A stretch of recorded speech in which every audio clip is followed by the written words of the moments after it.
हूं जो फटी चप्पल पहन के कॉलर फटा है सामान्य से बेस पे पूरे देश के अंदर मोदी से लड़ने का काम कर रहा है। उस शख्स को मैं आमंत्रित करूंगा क्या अपने विचार रखे अरविंद केजरीवाल जी। भ्रष्टाचार का एक ही काल, भ्रष्टाचार का एक ही काल, भ्रष्टाचार का एक ही काल।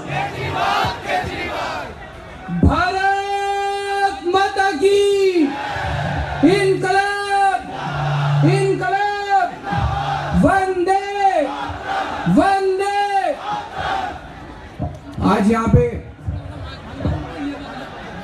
दूर दूर से आए हुए पूरे सभी गांव से शहर से आए हुए सभी भाइयों बहनों माताओं बुजुर्गों बच्चों सब लोगों को मेरा नमस्कार, सबको मेरा प्रणाम, अस्सलाम वालेकुम। दोस्तों, आज यहां में कोई वोट मांगने नहीं आया। अगर वोट मांगने होते मैं पंजाब या गोवा जाता जहां से हमारी पार्टी चुनाव लड़ रही है। आज मैं आपके सामने इस देश को बचाने की भीख मांगने के लिए आया हूं।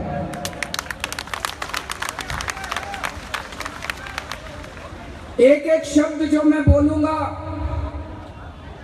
बड़ी जिम्मेदारी के साथ बोलूंगा, पूरे सबूतों के साथ बोलूंगा, क्योंकि मुझे पता है मेरी आवाज अभी प्रधानमंत्री भी सुन रहे होंगे बैठ के जरूर। और अगर मैंने मेरी हर एक्शन के ऊपर वो लोग नजर रखते हैं, तो जो कुछ मैं बोल रहा हूं मुझे पूरा यकीन है वो लोग जरूर सुन रहे होंगे इस टाइम बैठ के। पूरी जिम्मेदारी के साथ बोलूंगा। मुझे पता है अगर कुछ भी गलत कर बोला तो वो 10 केस कर देंगे मेरे खिलाफ। 24 केस चल रहे हैं इस टाइम, 24 केस मेरे खिलाफ चल रहा है, पर इनके केसों से नहीं डरता मैं।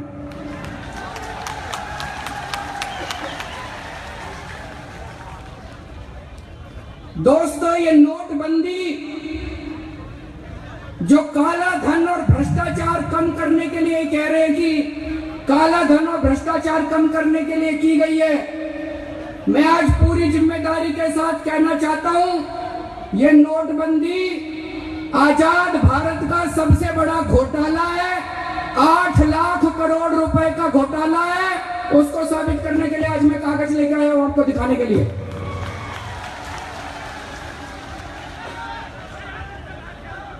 आप सब लोगों से एक गुजारिश है, सबसे पहले टीवी चैनल वाले पत्रकार बहुत अच्छे लोग हैं, पर उनकी मजबूरी है बेचारों की, सबकी, उनके मालिकों की भी मजबूरी है। मैं आज कई सारे कागज आपको दिखाऊंगा, वो कागज वो दिखा नहीं पाएंगे। इसलिए आपसे रिक्वेस्ट है, आपसे निवेदन है, सारे जने अपने अपने मोबाइल से रिकॉर्डिंग कर लेना मेरे भाषण की, और अपने अपने गली मोहल्ले में जाके गांव में जाके सबको सुनाना। देश की जनता नेताओं से बड़ी है, मीडिया से बड़ी है। जिस दिन देश की जनता खड़ी हो गई, बड़ी बड़ी ताकतें हिल जाएंगी, कुर्सियां हिल जाएंगी इस देश की। कह रहे हैं नोटबंदी काला धन खत्म करने के लिए लाए हैं, नोटबंदी भ्रष्टाचार खत्म करने के लिए लाए हैं। दोस्तों, आज लाइनों के अंदर अभी मैं आ रहा था, हर बैंक के सामने लाइनों के ऊपर लाइनों में लगे हुए किसान, मजदूर, व्यापारी, छोटे छोटे लोग बुरी बुरी गालियां दे रहे हैं मोदी जी को। और अभी अभी खबर आई, अभी मनीष दिखा रहा था, मुकेश अंबानी ने इस काला धन की नोटबंदी की बहुत तारीफ की है। मुकेश अंबानी तारीफ कर रहे हैं, थोड़े दिन पहले विजय माल्या ने तारीफ करी थी, अडानी ने तारीफ करी थी, और हमारे किसान और मजदूरों को हार्ट अटैक हो रहा है। अगर ये काला धन कम करने की स्कीम थी तो हार्ट अटैक किसको होना चाहिए था? हार्ट अटैक किसको होना चाहिए था? हमारे किसानों को हार्ट अटैक हो रहा है। तो भाई साहब, ये काला धन खत्म करने की स्कीम नहीं है, ये काला धन सफेद करने की स्कीम है, अपने दोस्तों को बचाने की स्कीम है जो मोदी जी लेकर आए। इसके बारे में कुछ लोगों को गलतफहमी है। थोड़े दिन पहले मैं गांव में गया, गांव में लोगों से बात करी। लोगों ने कहा जी, कई लोग 10 लोगों से बात करी, 8 लोग गालियां दे रहे थे, लेकिन 2 लोग ऐसे भी मिले, कहते जी तकलीफ तो बहुत हो रही है, पर काला धन तो खत्म हो जाएगा ना, थोड़े दिन की तकलीफ है। मैंने कहा मेरे को समझाओ काला धन कैसे खत्म हो जाएगा। कहते देखो जी, गांव के अंदर फलाना फलाना लाला है, उसने काला धन कर रखा था, उसका सारा काला धन मिट्टी हो गया। बोले जी फलाने फलाना गांव में तहसीलदार रहता है, उसने भ्रष्टाचार का पैसा कमा रखा था, देखो एक बारी में सारा उसका भ्रष्टाचार का पैसा मिट्टी हो गया। कल प्रधानमंत्री जी ने ऐलान किया है परसों कि जिनके पास भी काला धन है उनको चिंता करने की जरूरत नहीं है, 50-50 कर लो, आधा तुम रख लो, आधा मोदी जी को दे दो। बड़ी खतरनाक स्कीम है दोस्तों। कह रहे हैं अगर आपने 50-50 कर लिया तो कानून में उन्होंने पास किया है परसों संसद में कि आपसे यह भी नहीं पूछा जाएगा ये पैसा कहां से आया, यह भी नहीं पूछा जाएगा ये आपने आतंकवाद से कमाया, नशे से कमाया, फिरौती करके कमाया, चोरी में कमाया, डकैती में पूछा नहीं जाएगा आपसे।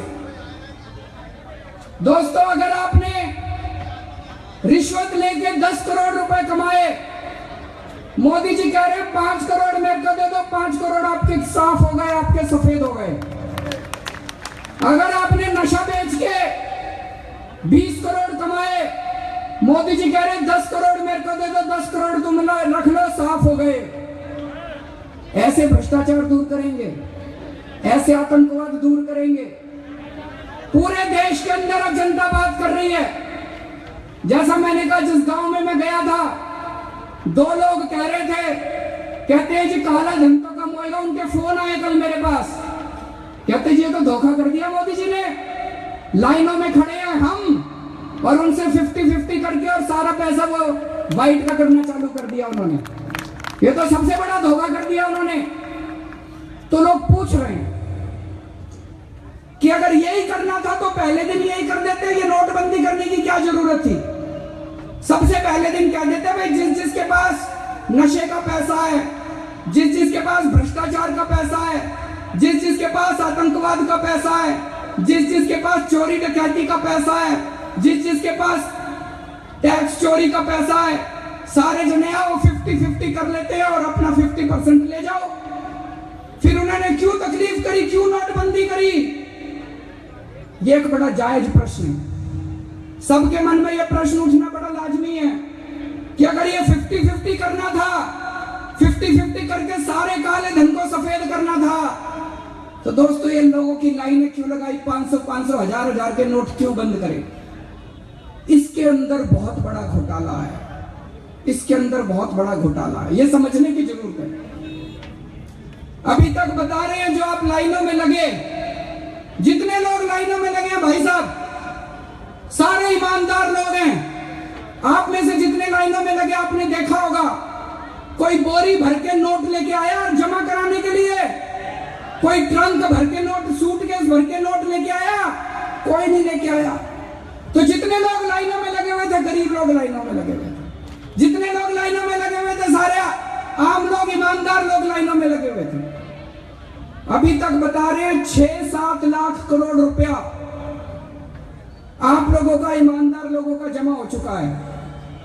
इस 6 लाख करोड़ में से एक नया पैसा है, एक नया पैसा काला धन का नहीं आया, एक नया पैसा काला धन का नहीं आया। तो फिर क्यों लाइनों में लगा रखा है लोगों को? यह समझना बहुत जरूरी है। ये 8 लाख करोड़ का घोटाला है जो आप लोगों को लाइनों में लगा के पैसे जमा करने के लिए कहा जा रहा है। ये 8 लाख करोड़ रुपए का घोटाला है। कैसे है? जब से मोदी जी प्रधानमंत्री बने हैं, मोदी जी ने 2 साल में 1,14,000 करोड़ रुपए बड़े बड़े अमीरों के, बड़े बड़े अरबपतियों के, बहुत बड़े बड़े लोगों के, मोदी जी की बहुत बड़े बड़े लोगों से दोस्ती है, बेस्ट फ्रेंड है उनके।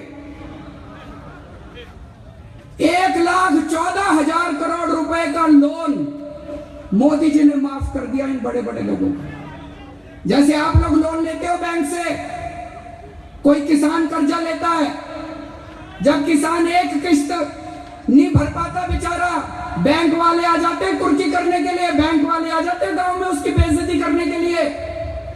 अगर आप कार का लोन लेते हो, ये बैंक वाले बाउंसर भेज देते हैं अपनी कार की, कार उठा के ले जाते हैं कि नहीं ले जाते। अगर आप घर का लोन लेते हो, ये बैंक वाले आपके घर का कब्जा करने पहुंच जाते हैं। मोदी जी के दोस्तों के बैंक वालों ने 1,14,000 करोड़ रुपए माफ कर दिए। 2 साल में 1,14,000 करोड़ रुपए। कौन थे ये लोग? किसके लोग लोन माफ किए गए? सुप्रीम कोर्ट पूछ रहा है मोदी जी से। सुप्रीम कोर्ट में अभी पेशी हुई थी, सुप्रीम कोर्ट ने पूछा भाई लिस्ट तो दो, किस किस के लोन माफ किए। केंद्र सरकार लिस्ट नहीं दे रही, मोदी जी लिस्ट देने से मना कर रहे हैं, कह रहे लिस्ट, सुप्रीम कोर्ट को भी लिस्ट नहीं दे रहे किस किस के लोन माफ करे। मैं मोदी जी से पूछना चाहता हूं, मोदी जी ये 1,14,000 करोड़ रुपए जिनके आपने माफ करे हैं, इनके घर में कितनी बार बाउंसर भेजे थे बताओ? इनके घर में कितने नोटिस भेजे थे बताओ? इनके बैंक अकाउंट जब्त करे थे क्या बताओ? इनकी जमीन की कुर्की करी थी क्या बताओ? आप किसानों की कुर्की करने पहुंच जाते हो, आप हमारे छोटे छोटे बच्चों की, छोटे छोटे लोगों के बाउंसर भेज देते हो पिटवाने के लिए, उनकी कार जब्त कर लेते हो, जमीन जब्त कर लेते हो। ये आपके दोस्तों के 1,14,000 करोड़ रुपए जो माफ करे, ये क्यों माफ करे? मोदी जी का इनसे क्या रिश्ता था भाई साहब? आज एक दोस्त, एक भाई का काम नहीं करता फ्री में। 1,14,000 करोड़ रुपए मोदी जी ने माफ करे। मैं पूछना चाहता हूं, कुछ लेन देन हुआ था क्या? कुछ लेन देन हुआ था क्या? शक तो होता है मन में भाई साहब, गलत तो नहीं कह रहा, मन में शक होता है कुछ गड़बड़ तो नहीं हुई थी, पैसे तो नहीं लिए थे, मन में शक होता है कि 1,14,000 करोड़ यूं थोड़ी होते हैं। अच्छा चलो इतने माफ कर दिए, 1,14,000 करोड़ रुपए माफ करे, बैंक खाली हो गए, कई बैंकों का दिवाला निकल गया। फिर ये बीजेपी वालों ने मिलकर ये षड्यंत्र रचा पूरा। मोदी जी ने, अमित शाह ने, इन सब लोगों ने मिलकर ये षड्यंत्र रचा नोटबंदी का। इन्होंने सबसे पहला काम करा, अपने पैसे ठिकाने लगाए। अभी तो आजकल आप अखबारों में पढ़ रहे होंगे, अमित शाह ने, जितना काला धन था अमित शाह के पास, जितना काला धन था बीजेपी वालों के पास, कैश जितना पड़ा था, सारे पैसे से उन्होंने पूरे देश में जमीनें खरीद ली। खरीदी कि नहीं खरीदी? पढ़ रहे हो आप लोग आजकल, पूरे देश में इन्होंने जमीनें खरीद ली। फिर इन्होंने अपने सबसे बड़े बड़े अरबपतियों को बताया कि भैया 8 नवंबर से नोटबंदी होने वाली है, अपना पैसा ठिकाने लगा लो। इनके सारे दोस्तों ने पैसे ठिकाने लगा लिए, लगाए कि नहीं लगाए? इन्होंने सारे अपने पैसे ठिकाने लगा लिए, और अपने पैसे ठिकाने लगाने के बाद इन्होंने 500, 1000 के नोट बंद कर दिए, और सारी जनता को कहा आप लाइनों में लगो और अपना पैसा जमा कराओ। जनता लाइनों में लगने लगी और सारे जने अपना पैसा जमा करा रहे हैं। 1,14,000 करोड़ तो माफ कर दिए, अभी 8 लाख करोड़ रुपए माफ करने हैं इन बड़े बड़े अरबपतियों के। ये मैं नहीं कह रहा, ये सीएजी की, आरबीआई की सारी रिपोर्टें हैं। रिपोर्ट में लिखा हुआ है कि जितने देश के बड़े बड़े अरबपति हैं, उन्होंने 8 लाख करोड़ रुपए गबन कर लिया, खा गए 8 लाख करोड़ रुपए वो लोग। अभी थोड़े दिन पहले सीएजी साहब ने कहा था 8 लाख करोड़ रुपए या तो इन्होंने विदेशों में भेज दिए, या ये पैसा खा गए, फ्रॉड कर लिया इन लोगों ने। अब ये 8 लाख करोड़ रुपए माफ करना है इनका। 1,14,000 करोड़ कर दिया, अब 8 लाख करोड़ रुपए माफ करना है। इसलिए नोटबंदी लेके आए हैं। काला धन खत्म करने के लिए नहीं लेके आए। काला धन खत्म करना होता क्या करना चाहिए था इनको? 648 लोगों की 2011 में 648 लोगों की लिस्ट आई थी भाई साहब इनके पास, जब कांग्रेस की सरकार थी। उसके अंदर 648 लोगों के नाम थे जिनके स्विस बैंकों में अकाउंट है, मैंने लिस्ट देखी है। उसमें इस देश के सारे बड़े बड़े सारे अरबपतियों के नाम हैं। अगर इनको काला धन खत्म करना होता, भ्रष्टाचार खत्म करना होता, क्या करते हैं? सबसे पहले 648 लोगों को जेल भेज देंगे। पर इनको काला धन खत्म नहीं करना था, इनको काला धन खत्म नहीं करना था। इनको 8 लाख करोड़ रुपए अरबपतियों के माफ करने हैं। सारे देश को लाइन में लगा दिया। आपने जो खून पसीने की कमाई जमा कर रखी है, आप तो बेचारगी में बिना जाने सारा पैसा बैंकों में जमा करा रहे हो। 6 लाख करोड़ रुपए इकट्ठा हो गया इनके पास। इनको उम्मीद है 30 दिसंबर तक 14 लाख करोड़ रुपए आ जाएगा। उसमें से 8 लाख करोड़ रुपए ये बड़े बड़े अरबपतियों का माफ कर देंगे। दोस्तों, ये तो धोखा हो गया हमारे साथ, सबसे बड़ा धोखा हो गया हमारे साथ। कुछ लोग कहते हैं, ये मीडिया वाले, केजरीवाल जी आप तो यूं ही कह देते हो। मैं सबूत के साथ कह रहा हूं जी। अभी 4 दिन पहले, अभी तो आप लोगों ने लाइन में लग लग के पैसे जमा कराने शुरू ही करे थे। 10 दिन भी नहीं हुए नोटबंदी को। अभी 4 दिन पहले प्रधानमंत्री जी ने 6000 करोड़ रुपया 63 लोगों का माफ कर दिया। 6000 करोड़ रुपया अभी 4 दिन पहले 6000 करोड़ रुपया माफ कर दिया। तो दोस्तों, एक बार 30 दिसंबर हो जाने दो। ये जितना पैसा आप लोग जमा करा रहे हो, ये सारा पैसा आपका 8 लाख करोड़ रुपया अरबपतियों की जेब में जाने वाला है। दोस्तों, ये सबसे बड़ा धोखा है। कांग्रेस ने भी भ्रष्टाचार करे थे। उन्होंने कोयले का था 2 लाख करोड़ रुपए का, उन्होंने 8 लाख करोड़ रुपए का घोटाला कर दिया। दोस्तों, विजय माल्या का नाम सुना आप लोगों ने? किस किस ने सुना? हाथ खड़े करो जरा से। सबने सुना है विजय माल्या का। विजय माल्या दारू बनाने का काम करता है।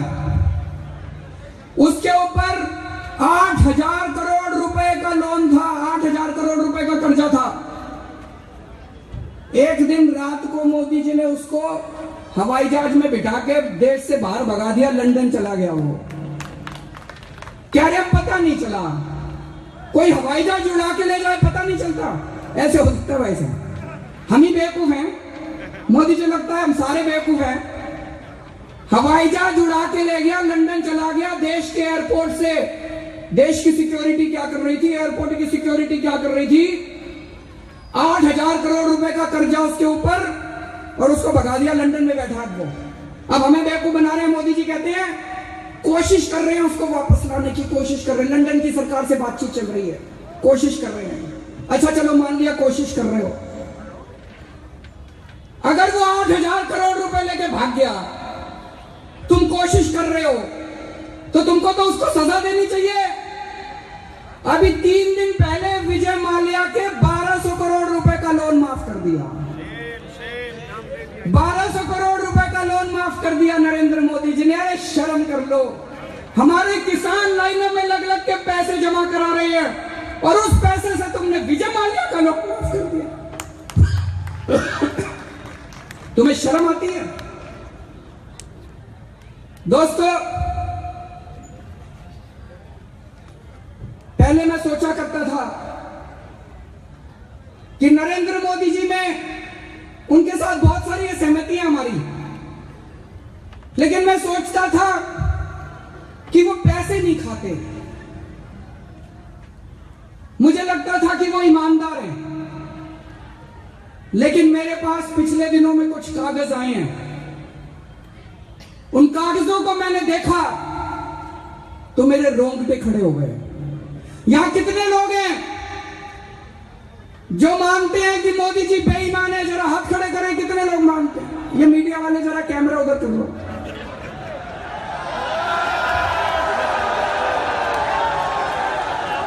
कितने लोग मानते हैं कि मोदी जी पैसे खाते हैं?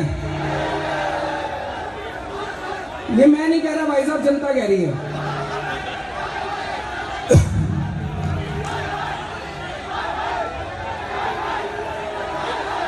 बैठ जाओ बैठ जाओ। अब मैं सबूत दिखाता हूं, अब मैं सबूत दिखाता हूं, अब मैं सबूत दिखाता हूं। जब मोदी जी गुजरात के मुख्यमंत्री थे, इनकम टैक्स की रेड हुई, इनकम टैक्स की रेड में कागज मिले हैं। उन कागजों में लिखा हुआ है, 2 नंबर के कागज, सहारा के यहां, बिड़ला के यहां 2 नंबर के कागजों के हिसाब में लिखा है कि सहारा ने मोदी जी को रिश्वत दी थी। बिड़ला के कागजों में लिखा है कि बिड़ला ने अपने काम कराने के लिए मोदी जी को रिश्वत दी थी। ये मैं नहीं कह रहा भाई साहब, ये कागज कह रहे हैं, कागज लेके आया हूं मैं। दोस्तों, 15 अक्टूबर 2013 को बिड़ला के यहां रेड हुई, आदित्य बिड़ला के यहां रेड हुई इनकम टैक्स की। उसकी इनकम टैक्स की रेड में इनकम टैक्स वाले उसका लैपटॉप, उसका मोबाइल फोन, उसका कंप्यूटर, उसके कागज सारे उठा के ले आए। ये आज मैं इनकम टैक्स की रिपोर्ट लेके आया हूं आपके पास।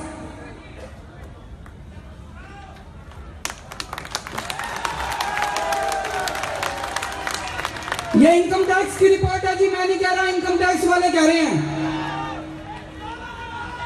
ये इनकम टैक्स वाले कह रहे हैं।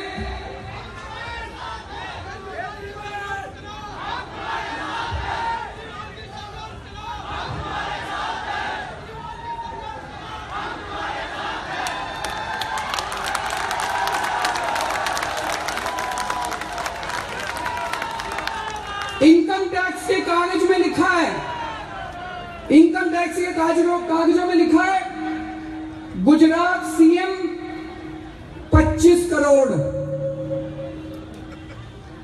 12 डन, रेस्ट क्वेश्चन। मतलब गुजरात के मुख्यमंत्री के आगे 25 करोड़ लिखा है, 12 दे दिए, बाकी देने बाकी हैं, इसमें लिखा है।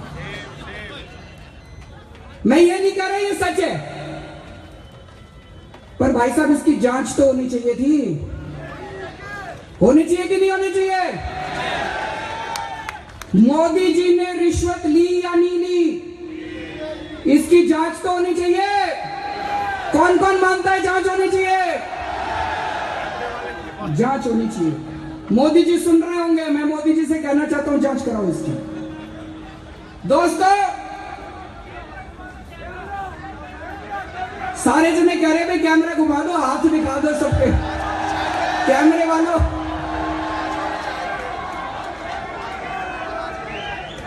जनता कह रही है कि मोदी जी पैसे खाते हैं, मैं नहीं कह रहा,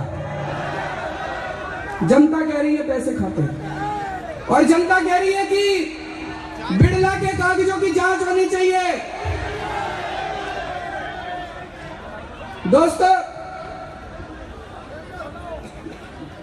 3 साल हो गए, 15 अक्टूबर 2013 को रेड हुई थी, आज 3 साल हो गए, मोदी जी ने इन कागजों की जांच नहीं होने दी, दबा दिया इन कागजों को। तो मन में शक पैदा होता है, इसका मतलब ये ठीक है, गलत तो नहीं कह रहा। मोदी जी ने कागज दबा दिए, कागजों की जांच नहीं होने दी, इसका मतलब कागज ठीक है। मेरे ऊपर आरोप लगाते हैं ये लोग, मनीष के ऊपर आरोप लगाते हैं, हम तुरंत कहते हैं जांच करा लो, क्योंकि डर नहीं है हमारे मन में, हमने कोई गलत नहीं कर रखा। हमारे 15 एमएलए के खिलाफ इन्होंने झूठे केस कर दिए, हमने कहा जांच करा लो, कोर्ट में गए, केस सारे बैठ गए। हमारे को डर नहीं लगता, मोदी जी को डर क्यों लग रहा है? इसका मतलब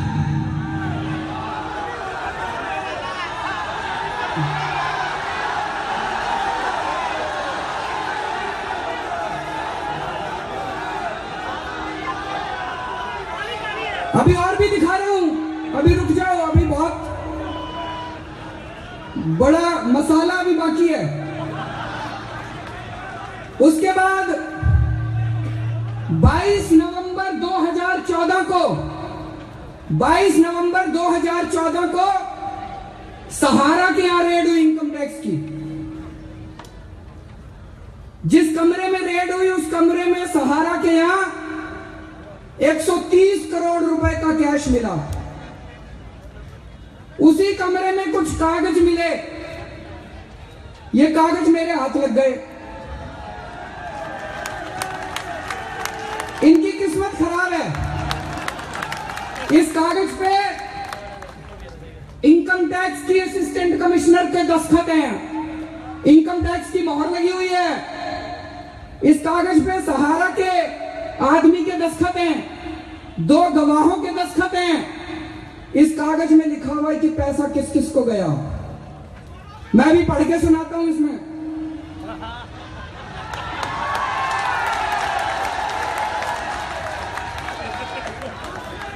इसमें लिखा है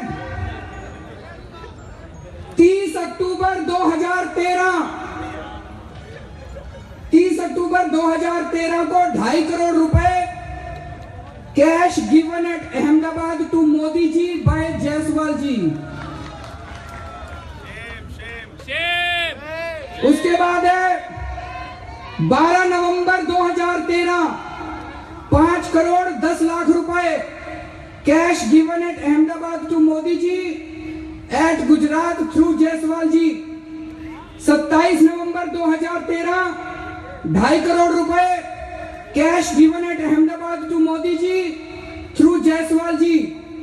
29 नवंबर 2013 5 करोड़ रुपए कैश गिवन। ये ऐसे लग रहा है जैसे रोज ही पैसा जा रहा है।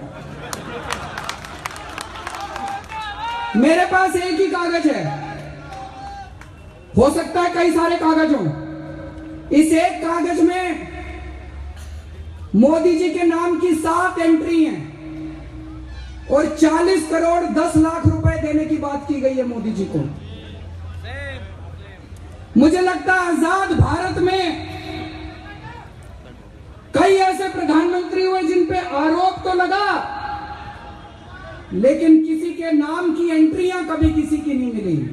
ये पहले प्रधानमंत्री हैं जिनके नाम की एंट्री मिल रही है। सहारा के यहां, बिड़ला के यहां जो 2 नंबर के पैसे का हिसाब है, उसके अंदर प्रधानमंत्री जी की बाय नेम एंट्री मिल रही है। दोस्तों, ये सहारा के कागज भी 2 साल हो गई रेड हुए, इनको भी दबा दिया गया, इनकी जांच नहीं की गई। तो जब जांच नहीं की गई, मन में शक होता है कहीं मोदी जी ने वाकई पैसे तो नहीं लिए थे। होता है कि नहीं होता मन में शक? मन में शक होता है कि कहीं सचमुच तो पैसे नहीं लिए थे। तो दोस्तों, अगर सहारा में और बिड़ला में पैसे लिए थे, तो ये जो 8 लाख करोड़ रुपए का लोन माफ कर रहे हैं, कहीं ये पैसे लेके तो माफ नहीं कर रहे हैं। कितने लोगों को लगता है कि 8 लाख करोड़ रुपए का लोन पैसे लेके माफ कर रहे हैं? कितने लोगों को लगता है कि हम लोगों को बेवकूफ बनाया जा रहा है? हम लोग लगे हैं लाइनों के अंदर, हम लोग लाइनों में, जनता लाइनों में, और पैसे ले लेके लोन माफ कर रहे हैं। अगर तुम्हारी नीयत साफ है तो किसानों के लोन माफ करो। अगर तुम्हारी नीयत साफ है, हमारे कार वालों के लोन माफ करो, जिन्होंने घर के लोन ना ले रखे उनके लोन माफ करो, और ये अडानी अंबानी इनके लोन माफ करना बंद करो। और अगर ये नहीं किया मोदी जी, अगली बार उत्तर प्रदेश में अंबानी और अडानी से ही वोट ले लेना। देश, दिल्ली, ये जनता वोट नहीं देने वाली आपको।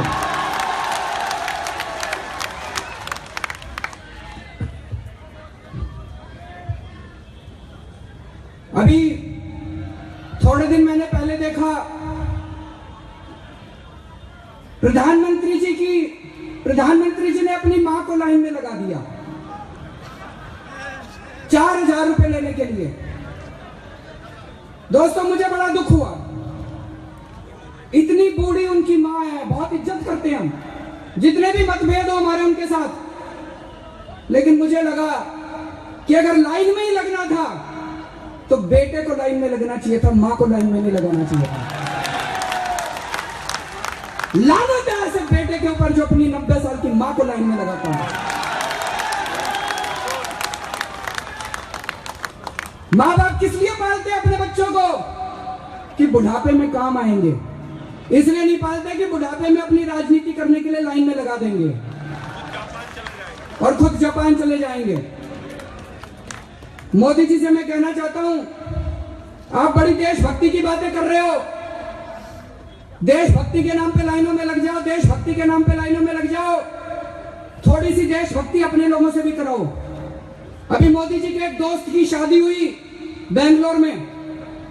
भाई साहब 500 करोड़ रुपए खर्च करे उसने अपनी बेटी की शादी में। 500 करोड़, आपने पढ़ा होगा रेड्डी। 500 करोड़ रुपए। हमें कहते हैं 2.5 लाख में शादी कराओ और अपनी बेटी की शादी 500 करोड़ रुपए में। हमारी बेटियां रुल रही हैं क्या?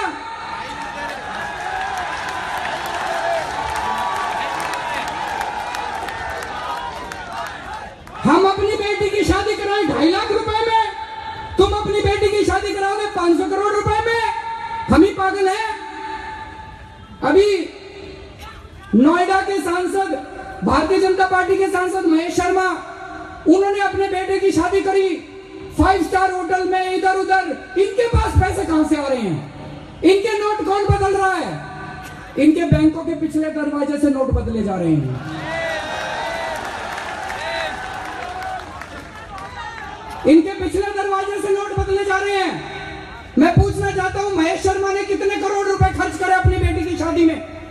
अभी अरुण जेटली की बेटी की शादी हुई थी, उसने कौन से 2.5 लाख रुपए में बेटी की शादी करी थी?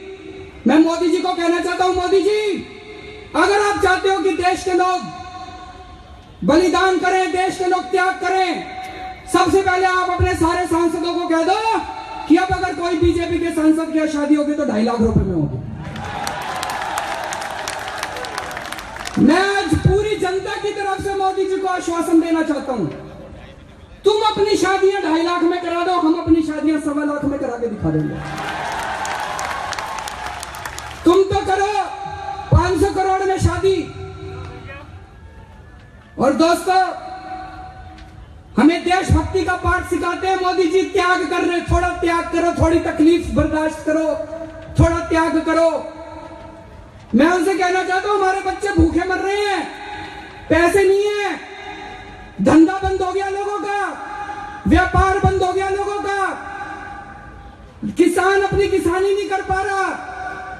और आप दिन में 4 ड्रेस बदलते हो। आज भी 4 ड्रेस बदलते हैं, रोज 4 ड्रेस बदलते हैं अपनी दिन। रोज फन्ने खा हवाई जहाज में घूम रहे हैं पूरी दुनिया के अंदर। मोदी जी, थोड़ा सा त्याग आप भी करो।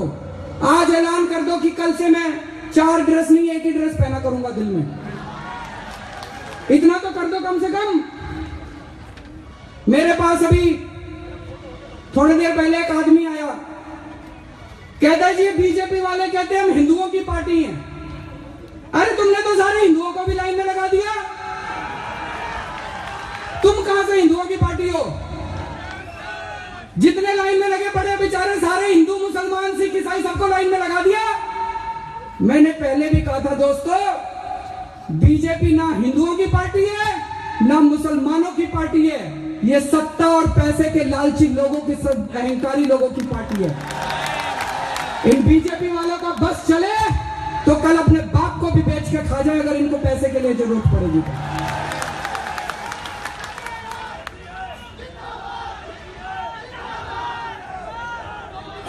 एक बात आपको कहना चाहता हूं जी, मोदी जी प्रधानमंत्री बने आप लोगों की वजह से बने, उत्तर प्रदेश की वजह से बने। उत्तर प्रदेश के लोगों ने 80 में से 73 सीट दी थी। अगर उत्तर प्रदेश के लोग सीट ना देते, प्रधानमंत्री नहीं बन सकते थे ये बिल्कुल भी। आज आप लोगों की जिम्मेदारी है दोस्तों। कल मेरे पास कई सारे लोग आए थे, वो कह रहे थे, कहते भाई साहब जिस तरह से 80 में से 73 सीट दी थी, इस बार जो इन्होंने लाइन में लगाया है, लाइन में 1-1 मिनट का बदला लेना है। इस बार 1-1 मिनट का बदला लेना है उनसे।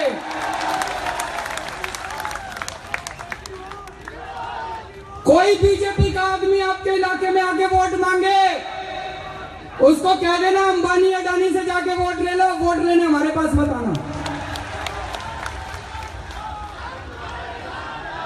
ये 8 लाख करोड़ रुपए का घोटाला है। अपने अपने गली मोहल्ले में जाके सबको बताना, अपने अपने गांव में जाके सबको बताना, सबको इन कागजों की सच्चाई बताना कि किस तरह से पैसे खा खा के घोटाला कर करके पूरे देश को बेवकूफ बनाया जा रहा है, हमारा पैसा लूटा जा रहा है। दोस्तों, मुझे पता है मीडिया वाले बहुत कुछ नहीं दिखा पाएंगे, लेकिन जो कुछ आप लोगों ने रिकॉर्डिंग करी है इसको व्हाट्सएप करो, फेसबुक पे डालो और खूब इसका प्रचार करो चारों तरफ। मैं भी अब पूरे देश में घूम रहा हूं, पूरे देश में जगह जगह जाऊंगा, ये कागज लेके जाऊंगा और भारतीय जनता पार्टी और मोदी जी की पोल खोलूंगा पूरे देश के अंदर। दोस्तों, भारत